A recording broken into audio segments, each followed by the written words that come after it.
ಭವಿಷ್ಯದಲ್ಲಿ ಒಬ್ಬ ಒಳ್ಳೆ ಡಾಕ್ಟರೋ, ಎಂಜಿನಿಯರೋ, ಟೀಚರೋ, ಸೈಂಟಿಸ್ಟೋ ಆಗಬೇಕು ಅನ್ನುವ ಕನಸನ್ನ ಹೊತ್ಕೊಂಡು ಈ ಕಾಲೇಜಿಗೆ ಬಂದಿದ್ದೀರಾ. ಇನ್ನೊಂದಷ್ಟು ಜನ ಮಾರ್ಚ್ 18ಕ್ಕೆ SSLC ಎಕ್ಸಾಮಿನೇಷನ್ ಬರೀಲಿಕ್ಕೆ ರೆಡಿ ಆಗ್ತಾ ಇದ್ದೀರಾ. ಸೊ ಒಂದೇ ಒಂದು ಪ್ರಶ್ನೆಯನ್ನ ಕೇಳಿ ನನ್ನ ಮಾತನ್ನ ಮುಂದುವರಿಸ್ತೇನೆ. ನೀವೆಲ್ಲ ಸ್ಕೂಲಿಗೆ ಬಂದದ್ದು ಯಾಕೆ? ಓದ್ಬೇಕು ಯಾಕೆ? ಎಸ್, ಭವಿಷ್ಯ ಸಿಗ್ಲಿಕ್ಕೆ. ಯಾಕೆ ಭವಿಷ್ಯ ಬೇಕು? ಭವಿಷ್ಯ ಅಂತ ಹೇಳಿದ್ರೆ ಏನು?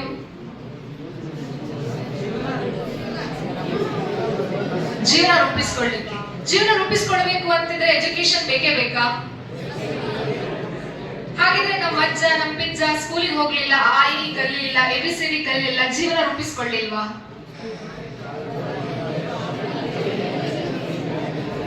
ಎಸ್, ಈ ಜನರೇಷನ್ ಜೆನ್ಸಿಗಳಿಗೆ ಎಜುಕೇಶನ್ ಬೇಕು ಅಂತ ಹೇಳ್ಕೊಂಡು ಹೇಳ್ತೇವೆ.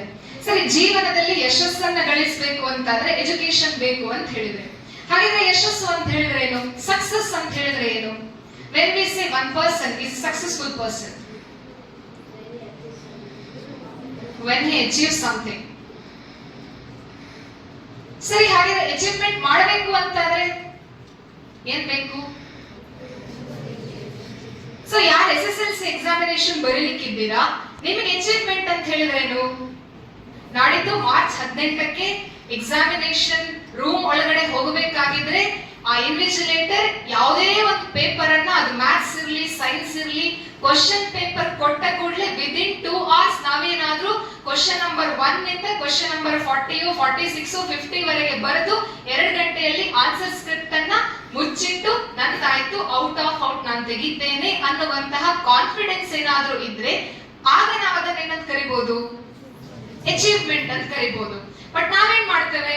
3 ಗಂಟೆ ಎಕ್ಸಾಮ್ ಅನ್ನ ಬರೀತೇವೆ, ಹೊರಗಡೆ ಬಂದು ಮ್ಯಾಥ್ಸ್ ಟೀಚರ್ ಏನಾದ್ರೂ ಮ್ಯಾಥ್ಸ್ ಎಕ್ಸಾಮ್ ಹೇಗಿತ್ತು ಮಾರಾಯ ಅಂತ ಕೇಳಿದ್ರೆ ಏನ್ ಹೇಳ್ತೇವೆ? ಕ್ವಶನ್ ಪೇಪರ್ ಈಸಿ ಇತ್ತು, ಬರೀಲಿಕ್ಕೆ ಟೈಮ್ ಸಾಕಾಗ್ಲಿಲ್ಲ ಅಂತ ಹೇಳ್ತೇವೆ.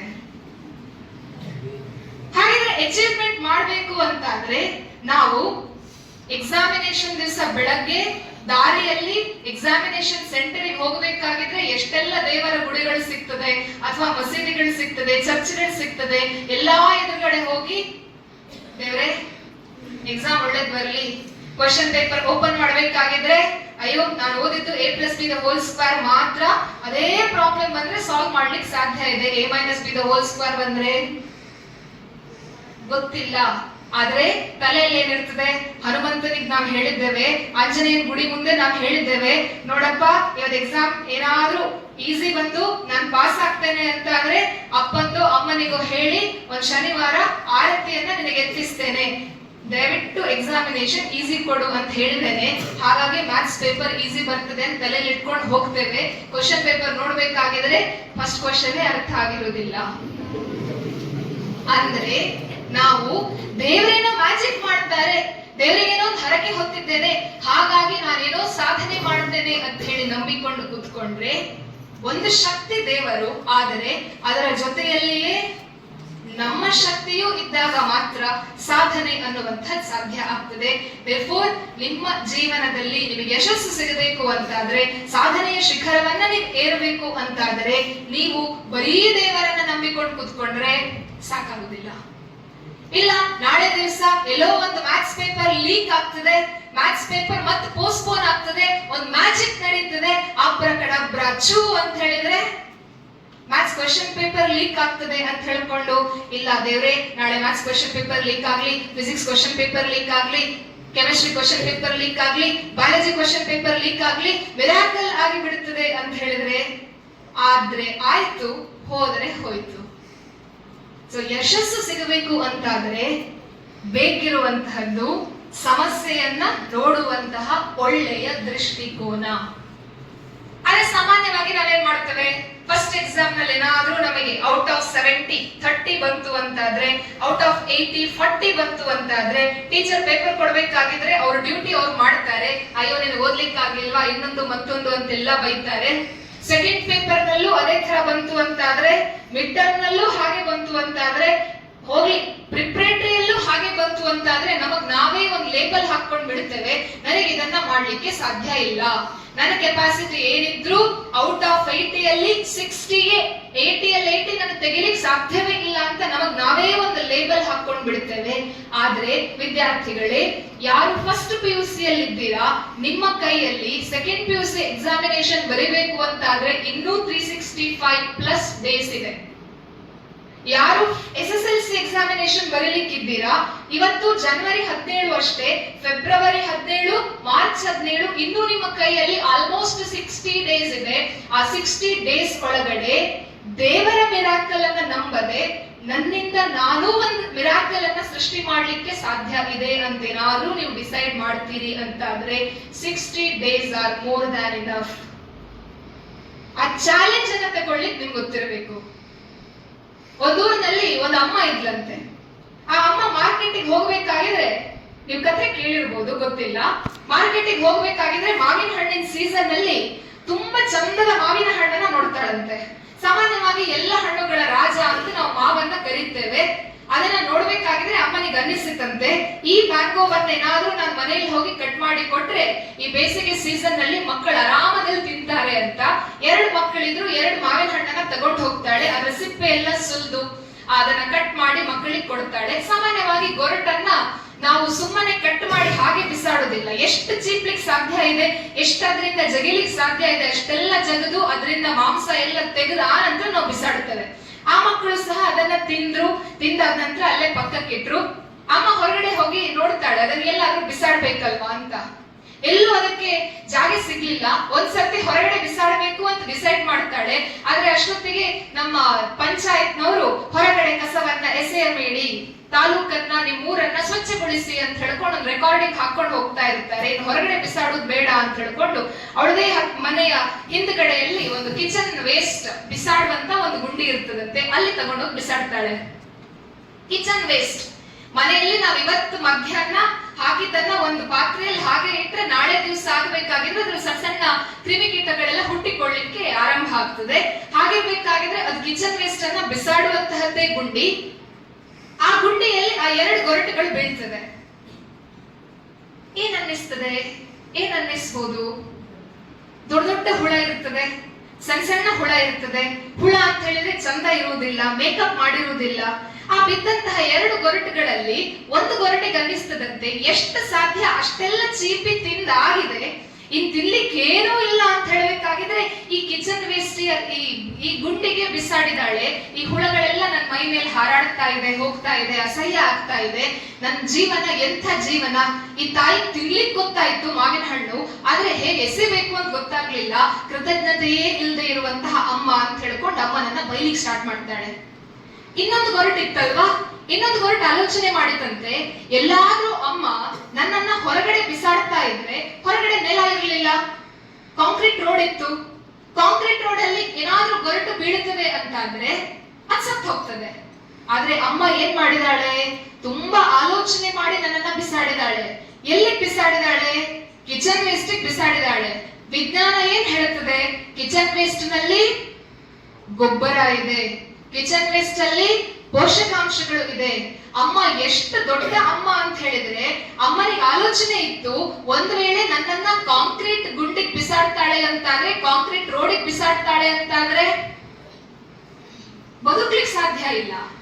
ಅಮ್ಮ ನನ್ನನ್ನ ಕಿಚನ್ ಗುಂಡಿಗೆ ಬಿಸಾಡಿದಾಳೆ, ವೇಸ್ಟ್ ಗುಂಡಿಗೆ ಬಿಸಾಡಿದಾಳೆ. ಯಾಕೆ ಅಂದ್ರೆ ಅಮ್ಮನಿಗೆ ಗೊತ್ತಿತ್ತು ನನ್ನ ಒಳಗಡೆ ಒಂದು ಜೀವ ಇದೆ. ಆ ಜೀವಕ್ಕೆ ಮಣ್ಣು ಬೇಕು, ನೀರು ಬೇಕು, ಗೊಬ್ಬರ ಬೇಕು. ಅಮ್ಮನಿಗೆ ಗೊತ್ತಿತ್ತು 2 ಮಾವಿನ ಹಣ್ಣಿಗೆ 50 ರೂಪಾಯಿ ತಗೊಂಡು ಅಮ್ಮ ತಗೊಂಡ್ ಬಂದಿದ್ದಾಳೆ. ಅಮ್ಮನ ಕನಸೇನಿತ್ತು ಅಂತ ಹೇಳಿದ್ರೆ, ನನ್ನ ಒಳಗಡೆ ಇರುವಂತಹ ಜೀವಕ್ಕೆ ಜೀವನವನ್ನ ಕೊಟ್ಟು ಒಂದು 10 ವರ್ಷ ಆದ ನಂತರ ಇದೇ ಮನೆಯ ಹಿಂಭಾಗದಲ್ಲಿ ದೊಡ್ಡದಾದಂತಹ ಮಾವಿನ ಮರವನ್ನ ಸೃಷ್ಟಿಸಿ, ಆ ಮಾವಿನ ಮರದಿಂದ ಹಣ್ಣನ್ನ ತೆಗೆದು ನನ್ನ ಮಕ್ಕಳು ತಿನ್ನಬೇಕು ಅನ್ನುವಂತಹ ಒಳ್ಳೆಯ ಆಲೋಚನೆ ಮಾಡಿದ್ರಿಂದ ನನ್ನನ್ನ ಕಿಚನ್ ವೇಸ್ಟ್ ಗುಂಡಿಗೆ ಬಿಸಾಡಿದ್ದಾಳೆ. ಇವತ್ತು ಹುಳ ನನ್ನ ಮೇಲೆ ಹರಿತಾ ಇರಬಹುದು, ಹುಳ ಉಪ್ಪಟ್ಟೆ ಕ್ರಿಮಿಕೀಟಗಳು ಚಂದಾಗಿಲ್ಲದೆ ಇರುವಂತದ್ದೆಲ್ಲ ನನ್ನ ಮೈ ಮೇಲೆ ಡ್ಯಾನ್ಸ್ ಮಾಡಬಹುದು. ಆದ್ರೆ ಅವುಗಳೆಲ್ಲ ಡ್ಯಾನ್ಸ್ ಮಾಡ್ತಾ ಇರೋದು ಯಾಕೆ ಅಂತ ಹೇಳಿದ್ರೆ, ನನ್ನ ಒಳಗಡೆ ಇರುವಂತಹ ಜೀವಕ್ಕೆ ಜೀವನವನ್ನ ಕೊಡ್ಲಿಕ್ಕೆ. ವಿದ್ಯಾರ್ಥಿಗಳೇ, ಆ ಗೊರಟುಗಳು ನೀವೇ. ನಿಮ್ಮ ಅಪ್ಪ ಅಮ್ಮ ಎಷ್ಟೋ ಒಂದು ಕನಸನ್ನ ಇಟ್ಟುಕೊಂಡು ನಿಮ್ಮನ್ನ ಈ ಸ್ಕೂಲಿಗೆ ತಂದು ಹಾಕಿದ್ದಾರೆ. ನನ್ನ ಮಗಳು ಓದ್ಬೇಕು, ನಾನಂತೂ ಎಲ್ಲೋ ಗದ್ದೆಯ ಭೂಮಿಯಲ್ಲಿ ಜಮೀನಲ್ಲಿ ಕೃಷಿ ಮಾಡುತ್ತಾ ಅದರಿಂದ ಏನು ಲಾಭವನ್ನ ತೆಗೆಯದೆ ತುಂಬಾ ಕಷ್ಟಪಟ್ಟು ಅಲ್ಲಿ ಇಲ್ಲಿ ಕೆಲಸ ಮಾಡ್ತಾ ಇದ್ದೇನೆ, ನನ್ನ ಮಕ್ಕಳು ಆ ಕೆಲಸವನ್ನ ಮಾಡಬಾರ್ದು, ನನ್ನ ಮಕ್ಕಳು ಒಳ್ಳೆ ಜೀವನವನ್ನ ಸಾಗಿಸ್ಬೇಕು ಅಂತ. ಆದ್ರೆ ಎಲ್ಲೋ ಒಂದ್ ಕಡೆಯಲ್ಲಿ ದಿನ ಓದಿ ಓದಿ ಓದಿ ಓದಿ ಅಂತ ಹೇಳ್ಬೇಕಾಗಿದ್ರೆ ಅಯ್ಯೋ ಇದೇನಪ್ಪ ಇಷ್ಟೆಲ್ಲ ಪ್ರೆಷರ್ ಹಾಕ್ತಾ ಇದ್ದಾರೆ ಅಂತ ಅನಿಸ್ತದೆ. ಆದ್ರೆ ಅವ್ರು ಪ್ರೆಷರ್ ಹಾಕುವಂತಹದ್ದು ನಿಮ್ಮ ಒಳಗಡೆ ಇರುವಂತಹ ಶಕ್ತಿಯನ್ನ ಹೊರಗಡೆ ತರುವುದಕ್ಕೆ. ಒಂದು ವೇಳೆ ಮೊದಲ ಗೊರಟಿನ ಹಾಗೆ ಎರಡನೇ ಗೊರಟು ಕೂಡ ಅಯ್ಯೋ ಈ ಕಿಚನ್ ವೇಸ್ಟ್ ಅಲ್ಲೇ ನನ್ನ ಜೀವನ ಆಯ್ತಲ್ವಾ ಅಂತ ಹೇಳ್ಕೊಂಡು ಅಮ್ಮನಿಗೆ ಬೈತಾ ಇದ್ರೆ ಎರಡನೇ ಗೊರಟು ಮರವಾಗಿ ಬೆಳೀತಾ ಇರ್ಲಿಲ್ಲ, ಹೂ ಕೊಡ್ತಾ ಇರ್ಲಿಲ್ಲ. ಆ ಎರಡನೇ ಗೊರಟು ಆಲೋಚನೆ ಮಾಡಿದ್ದೇನು ಅಂತ ಹೇಳಿದರೆ, it's not important that where I am, but it is important that what I am. ನಾನು ಎಲ್ಲಿದ್ದೇನೆ ಅನ್ನುವುದರ ಅರಿವನ್ನ ನನಗದು ಬೇಡ, ನಾನು ನಾಳೆ ಏನಾಗಬೇಕು ಅನ್ನುವಂತಹ ಕನಸು ಮಾತ್ರ ಇಂಪಾರ್ಟೆಂಟ್ ಆಗಿರುವಂತದ್ದು ಅಂತ. ಸುಮಾರು 1 ತಿಂಗಳುಗಳ ಕಾಲ ತಗೊಳ್ಳುತ್ತದೆ, ತನ್ನ ಬೇರನ್ನ ಮಣ್ಣಿನ ಆಳಕ್ಕೆ ಇಳಿಸ್ತದೆ. 10 ವರ್ಷಗಳಲ್ಲಿ ದೊಡ್ಡ ಮರವಾಗಿ ಇನ್ನೂ ಒಂದಷ್ಟು ಜನರಿಗೆ ಮಾವಿನ ಹಣ್ಣನ್ನ ಕೊಡುವಂತಹ ದೊಡ್ಡ ಮರವಾಗಿ, ನೆರಳನ್ನ ಕೊಡುವಂತಹ ಮರವಾಗಿ ಎದ್ದು ನಿಲ್ತದೆ. ನಿಮ್ಮ ಭವಿಷ್ಯ ಚೆನ್ನಾಗಿರಬೇಕು ಅಂತಾದ್ರೆ, ನೀವೇನೋ ಒಂದು ಸಾಧನೆ ಮಾಡಬೇಕು ಅಂತಾದ್ರೆ, ನಿಮ್ಮ ಯಶಸ್ಸಿನ ತುದಿಯನ್ನ ನೀವು ತಲುಪಬೇಕು ಅಂತಾದರೆ ನೀವು ಆಲೋಚನೆ ಮಾಡಬೇಕಾದದ್ದು ಅಯ್ಯೋ ಇನ್ನು 60 ದಿವಸದಲ್ಲಿ ಎಕ್ಸಾಮ್ ಬಂತು ಅಂತ ಟೆನ್ಷನ್ ಮಾಡುವಂತದ್ದಲ್ಲ. ಇನ್ನು 1 ವರ್ಷದಲ್ಲಿ ಸೆಕೆಂಡ್ PUC ಎಕ್ಸಾಮ್ ಬರ್ತದೆ ಅಂತ ಹೇಳ್ಕೊಂಡು ಟೆನ್ಷನ್ ಮಾಡುವಂತದ್ದಲ್ಲ. ಅಯ್ಯೋ ನಾನು B.Ed ಮುಗಿಸಿದ ನಂತರ ಆ ಮಕ್ಕಳನ್ನ ಈಗಿನ ಜೆನ್ಸೆಟ್ಗಳನ್ನ ಯಾವ ರೀತಿಯಲ್ಲಿ ಮೇಂಟೈನ್ ಮಾಡುದಪ್ಪ ಅಂತಲ್ಲ. ವಾಟ್ ಎವರ್ ಏನೇ ಬರಲಿ ಅದೆಲ್ಲವನ್ನ ಕೂಡ ಫೇಸ್ ಮಾಡಿ 60 ದಿವಸದ ಒಳಗಡೆ ನಾನು ಯಾವ ತರ ಓದಬೇಕು ಅಂತ ಹೇಳಿದ್ರೆ ಏಪ್ರಿಲ್ ಎಂಡಲ್ಲೋ ಮೇ ಎಂಡಲ್ಲೋ ರಿಸಲ್ಟ್ ಬರಬೇಕಾಗಿದ್ರೆ ಕರ್ನಾಟಕದ ಎಲ್ಲಾ ನ್ಯೂಸ್ ಪೇಪರ್ಗಳಲ್ಲಿ ಶ್ರೀ ಘನಮಠೇಶ್ವರ ಪ್ರೌಢಶಾಲೆಯ SSLCಯ ವಿದ್ಯಾರ್ಥಿನಿಯೊಬ್ಬ ಕರ್ನಾಟಕ ರಾಜ್ಯಕ್ಕೆ ಮೊದಲ ರ್ಯಾಂಕ್ ಅನ್ನ ಪಡೆದಿದ್ದಾನೆ ಅನ್ನುವಂತಹ ನ್ಯೂಸ್ ಬರಬೇಕು, ಅಥವಾ ಯಾರೋ ಒಬ್ಬ ವಿದ್ಯಾರ್ಥಿನಿ ಮೊದಲ ರ್ಯಾಂಕ್ ಅನ್ನ ಪಡೆದಿದ್ದಾರೆ ಅನ್ನುವಂತಹ ನ್ಯೂಸ್ ಬರುವಂತಹ ಸಾಧನೆಯನ್ನ ನೀವೇನಾದ್ರೂ ಮಾಡ್ತೀರಿ ಅಂತಾದ್ರೆ ನಿಮ್ಮ ಅಪ್ಪ ಅಮ್ಮ ಇಲ್ಲಿಗೆ ನಿಮ್ಮನ್ನ ತಂದು ಹಾಕಿದ್ದಕ್ಕೂ ಸಾರ್ಥಕ ಆಗ್ತದೆ. ಸೊ ಯಶಸ್ಸಿನ ಮೊದಲ ಗುಟ್ಟೇನು ಅಂತ ಹೇಳಿದ್ರೆ ನಾನು ಎಲ್ಲಿದ್ದೇನೆ ಅನ್ನುವಂತಹದ್ದಲ್ಲ, ನಾನೇನಾಗಿದ್ದೇನೆ ಅನ್ನುವಂತಹದ್ದು ಅಲ್ಲ, ನಾನು ನಾಳೆಯ ದಿವಸ ಯಾವ ರೀತಿಯಲ್ಲಿ ಮುಂದಕ್ಕೆ ಹೋಗಬೇಕು ಅಂತ. ನಿಮ್ಮ ಹತ್ರ ಇರುವಂತಹದ್ದು 60 ಅಮೂಲ್ಯವಾದಂತಹ ದಿನಗಳು, ನೀವು ಹೇಗೆ ಅದನ್ನ ಟೈಮ್ ಪಾಸ್ ಮಾಡ್ತೀರಿ? ಇದು ರೆಸಿಡೆನ್ಷಿಯಲ್ ಸ್ಕೂಲ್ ಅಲ್ಲ ಅಂತ ಅನ್ಕೊಳ್ತೇನೆ. 5 ಗಂಟೆಗೋ 6 ಗಂಟೆಗೋ ರೆಸಿಡೆನ್ಷಿಯಲ್, ಎಲ್ಲ ಮಕ್ಕಳು ರೆಸಿಡೆನ್ಷಿಯಲ್ ಇಲ್ಲ, ಸರಿ ರೆಸಿಡೆನ್ಷಿಯಲ್ ಹಾಸ್ಟೆಲಿಗೆ ಹೋಗ್ತೀರಾ, ಹಾಸ್ಟೆಲಿಗೆ ಹೋದ ನಂತರ ಬ್ಯಾಗ್ ಅನ್ನ ಪಕ್ಕಕ್ಕೆ ಇಡ್ತೀರಾ. ಒಂದ್ ವೇಳೆ ಸ್ಟಡಿ ಬೆಲ್ ಇಲ್ಲ ಅಂತಾದ್ರೆ, ಟೀಚರ್ಸ್ ಸ್ಟಡಿ ಬೆಲ್ ಅಲ್ಲಿ ಸ್ಟಡಿ ಅವರ್ಸ್ ಅಲ್ಲಿ ನಮ್ಮನ್ನ ಮಾನಿಟರ್ ಮಾಡ್ಲಿಕ್ಕೆ ಬರುವುದಿಲ್ಲ ಅಂತಾದ್ರೆ ನಾವು ಓದ್ತೇವಾ? ಇಲ್ಲ. ನಾವೇನಾದ್ರೂ ಮನೆಗೆ ಹೋಗ್ತೇವೆ ಅಂತಾದ್ರೆ 5 ಗಂಟೆಗೆ ಸೋಫಾದ ಮೇಲೆ ಬ್ಯಾಗ್ ಅನ್ನ ಬಿಸಾಡಿ ಬೆಳಗ್ಗೆ ಇಟ್ಟಂತಹ ಅಮ್ಮಂದೋ ಅಪ್ಪಂದೋ ಫೋನ್ ಅನ್ನ ತೆಗೆದು ಯಾರೆಲ್ಲ ಯಾವ ಸ್ಟೇಟಸ್ ಹಾಕಿದ್ದಾರೆ, ಫೇಸ್ಬುಕ್ ಅಲ್ಲಿ ಯಾರೆಲ್ಲ ಹೊಸ ಹೊಸ ರೀಲ್ಸ್ ಅನ್ನ ಬಿಟ್ಟಿದ್ದಾರೆ ಅಂತೆಲ್ಲ ಸರ್ಚ್ ಮಾಡೋದ್ರಲ್ಲಿ ನಾವು ಬಿಸಿ ಆಗ್ತೇವೆ. ವಿದ್ಯಾರ್ಥಿಗಳೇ, ನಿಮ್ಮ ಕೈಯಲ್ಲಿ ಅಮೂಲ್ಯವಾದಂತಹ 60 days into 24 hours into 60 minutes into 60 seconds ಅಂತಹ ಅಮೂಲ್ಯವಾದಂತಹ ಸಮಯ ನಿಮ್ಮ ಕೈಯಲ್ಲಿದೆ. ಸೋಮಾರಿತನ ಮಾಡದೆ ನೀವೇನಾದ್ರೂ ಜೀವನದಲ್ಲಿ ಗೆಲ್ತೀರಿ ಅಂತಾದ್ರೆ ಅದ್ಭುತವಾದಂತಹ ಸಾಧನೆಯನ್ನ ಮಾಡ್ಲಿಕ್ಕೆ ಸಾಧ್ಯ ಇದೆ. ಒಂದು ಊರಿನಲ್ಲಿ ಒಬ್ಬ ರೈತ ಇದ್ದಂತೆ. ಆ ರೈತನಿಗೆ ಚಿನ್ನದ ಬೆಳೆಯನ್ನ ಬೆಳೆಯುವಂತಹ ದೊಡ್ಡದಾದಂತಹ ಎಕರೆಗಟ್ಟಲೆ ಆಸ್ತಿ ಇತ್ತು. ಆತ ಅದರಿಂದ ಚಿನ್ನದ ಬೆಳೆಯನ್ನ ತೆಗಿತಾ ಇದ್ದ, ಮಕ್ಕಳನ್ನ ಚೆನ್ನಾಗಿ ನೋಡ್ಕೊಳ್ತಾ ಇದ್ದ, ಆಸ್ತಿ ಮೇಲೆ ಆಸ್ತಿ ಮಾಡ್ತಾ ಇದ್ದ, ಹಣ ಸಂಪತ್ತು ಚಿನ್ನ ಬೆಳ್ಳಿ ಬಂಗಾರ ಎಲ್ಲವೂ ಇತ್ತು. ವಜ್ರ ಒಂದಿರ್ಲಿಲ್ಲ. ವಜ್ರ ಅಂದ್ರೆ ಏನು ಅಂತ ಅವನಿಗೆ ಗೊತ್ತಿರ್ಲಿಲ್ಲ. ಸರಿ, ಯಾರೋ ಒಬ್ಬ ದಾರಿ ಹೋಗ ಬರ್ತಾನೆ. ಇವನ ಐಶ್ವರ್ಯ ಸಂಪತ್ತು ಎಲ್ಲ ನೋಡ್ಬೇಕಾಗಿದ್ರೆ ಆ ರೈತನ ಹತ್ರ ಮಾತಾಡ್ತಾ ಹೇಳ್ತಾನಂತೆ, ನಿನ್ನತ್ರ ಇಷ್ಟು ಎಕರೆಗಟ್ಟಲೆ ಜಮೀನ್ ಇದೆಯಲ್ವಾ, ಒಂದ್ ವೇಳೆ ನಿನ್ನತ್ರ ಏನಾದ್ರೂ ಹೆಬ್ಬೆರಳಿನ ತುಂಡಿನಷ್ಟು ದೊಡ್ಡ ವಜ್ರ ಇರ್ತಾ ಇದ್ದಿದ್ರೆ ಈ ಊರಿನ ಒಡೆಯ ನೀನಾಗ್ತಾ ಇದ್ದಿ ಅಂತ.